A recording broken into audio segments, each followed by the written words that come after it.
Olá, professor, como vai? Tudo bem? Estamos aqui para discutir um pouco sobre o nosso caderno do aluno. Nós vamos falar um pouco sobre língua portuguesa, a questão que vem acoplada no primeiro bimestre, as linguagens e visões do corpo.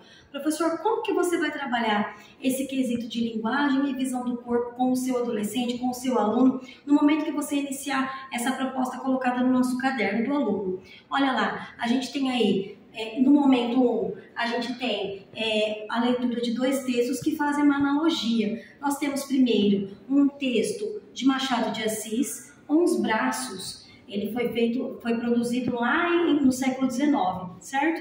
E a gente vem aí com uma analogia do Marcos Hoff, Seus Braços, né? Você consegue fazer essa leitura com seus alunos no momento tranquilo, de sala de aula, você coloque seus alunos sentados de uma maneira que eles consigam dialogar entre si, faça com que eles se apropriem desse texto, faça um momento de reflexão, faça um momento de cinematografia, converse, deixe eles exporem esse momento tanto de leitura do século XIX, que remete a uma coisa mais calada, uma coisa mais velada, e esse texto aí que a gente teve tanto acesso nesse nosso século XXI devido à pandemia, Seus Braços, que já coloca uma linguagem diferenciada, um coloquialismo, coloca os alunos nesse momento que nós estamos de conversa na internet. O que esses dois textos conversam?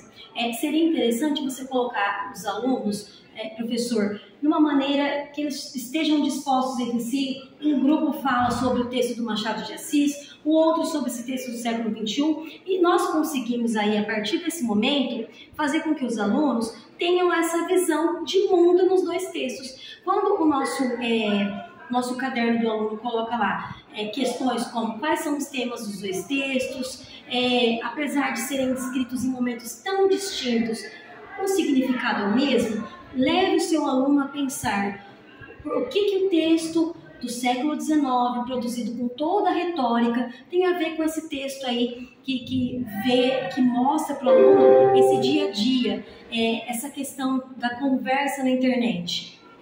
Você consegue fazer essa visão de mundo nos textos, que seria o momento 2, em pouco tempo, professor. Você consegue fazer isso oralmente, tá certo? Você não precisa fazer com que o aluno produza no caderno essas respostas. Eles conseguem dialogar para poder ter um entendimento melhor nesse momento. Nesse momento, a partir disso, você consegue fazer já essa construção da língua. Então, aí você consegue colocar para o aluno, se o texto foi produzido lá no século XIX, a linguagem é formal, a linguagem é informal, está adequada ao contexto lá do século XIX, falar sobre braços, falar sobre mangas de camisa, falar sobre a roupa, a estrutura da roupa daquela senhora. E aí, e nesse texto do século XXI, essa menina que não queria mostrar o rosto porque tinha medo do bullying, medo da exposição, você consegue fazer essa analogia, essa questão da tatuagem que já aparece no século XXI, que lá no século XIX ela não aparecia, então você consegue mostrar para o aluno como esses dois textos, produzidos em momentos diferentes da história, se conversam entre si, tá certo? Você consegue fazer também esse parâmetro, o que é a língua, esse instrumento de comunicação, com esse momento novo que nós temos, que é o internetês, tá certo?